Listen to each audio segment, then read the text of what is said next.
Thank you, Senator Johnson. Senator Marshall, you're recognized for your questions. Thank you, Mr. Chairman. I think first of all, it's important to remember why we're here today.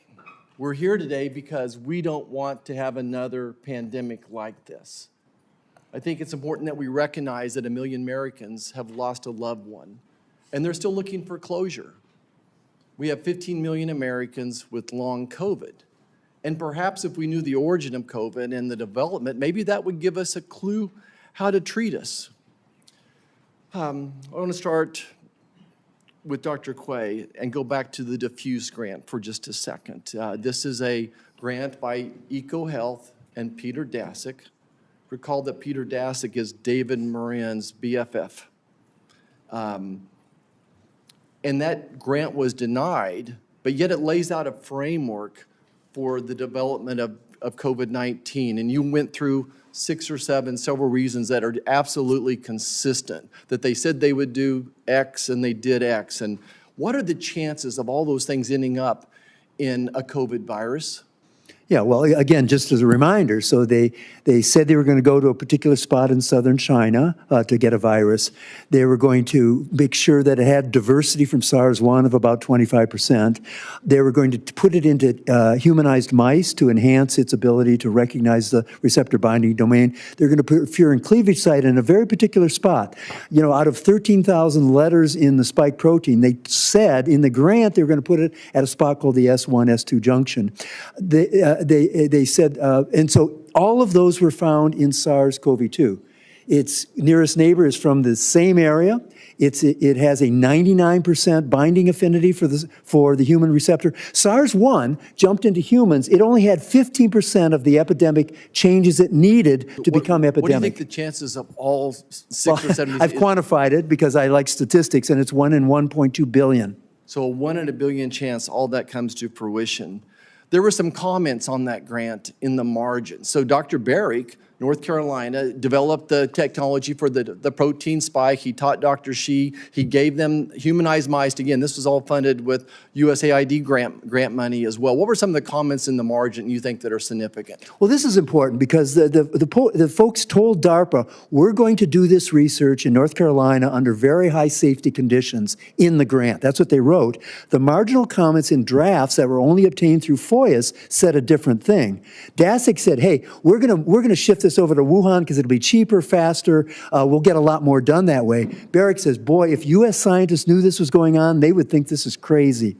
This is in the marginal comments. So they, in a way, they weren't truthful with DARPA in the grant. So Dr. Barrick, you along with Dr. Fauci, are the father of gain of function, knew that other scientists in America would have a fit if this was being done here. Yeah, and again, so fast forward to January 2020, these two scientists, Daszak and Barrick, sitting down with the sequence of SARS-CoV-2 and a computer would know within 1 hour, this thing has all the features of what we proposed in that grant.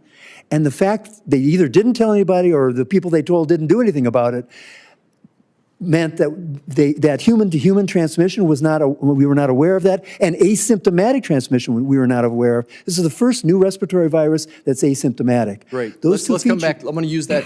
Come back to that point in just a second. You know, we went through what I call the smoking guns that really show beyond a reasonable doubt that this virus was made in a laboratory in Wuhan, China. It was synthetic, you know, everywhere from the geography of where it shows up for the first time to the fact that there was virus already spread to multiple continents by the time the wet market outbreak occurs. They never have found the intermediate species. With SARS and MERS, it took months to find an intermediate species. Anyone that says the raccoon dog is the intermediate species is just laughable science. No progenitor viruses. And the timeline, they were developing a vaccine already November 2019. Dr. Shi has taken down the DNA lab banks in September 2019. She takes down another the lab bank here in this country, maybe March of the next year as well. But of all the smoking guns, and this is the hardest to explain to people, is just the genetic makeup of this virus. And you pointed out the protein spike. The protein spike alone would be like a person. The protein spike that fits into a lung cell would be like the chances of a person walking in the room with the key that fits the lock on those doors. I mean, it was a perfect protein spike. You mentioned the furin cleavage site. There's other spots. But I wanted to talk about the ORF8 site for just a second.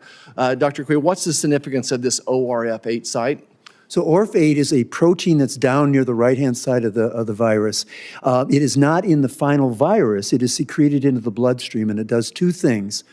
Early in the infection, it blocks interferon expression, so you don't sweat, you don't have a fever, you don't show the symptoms of an infection. And later in the infection, it blocks what's called antigen MHC presentation. So we learned from HIV that a virus that can block the ability of pieces of the virus to be presented to the immune system is a virus that is very hard to make antibodies against, very hard to fight against it.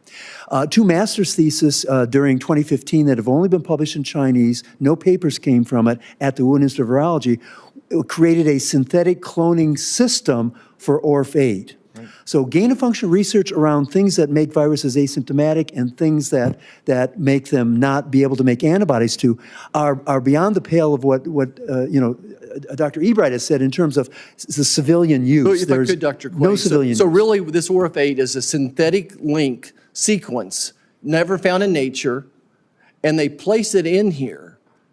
Right? They place this link in here for the purposes of the two cardinal sins, the cardinal sin of asymptomatic virus and then transmission without that symptom as well, and the inability to make an immune response. I mean, that's the cardinal sins of gain-of-function research. What purpose would there be if you're wanting to develop vaccines? Is there any civilian purpose, or is this, in fact, a bioweapon?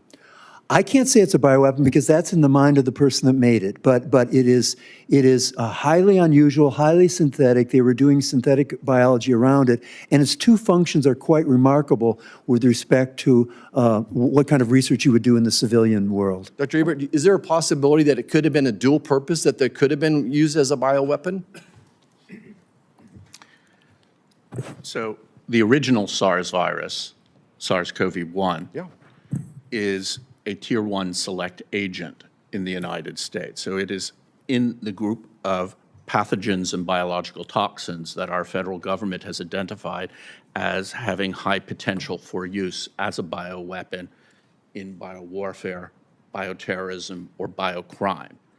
It, by definition, therefore, according to our federal government, is a bioweapon agent.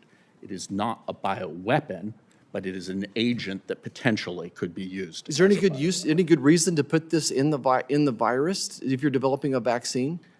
I would return to my general comment on gain-of-function research on potential pandemic pathogens.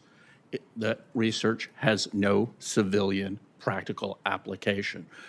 Researchers undertake it because it is fast, it is easy, it requires no specialized equipment or skills, and it was prioritized for funding and has been prioritized for publication by scientific journals.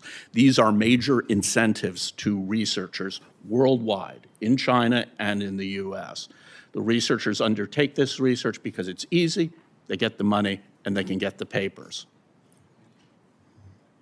Here's Senator Marshall. Senator Scott, you're recognized for your questions. First, I want to thank the chair and the ranking member for hosting this hearing.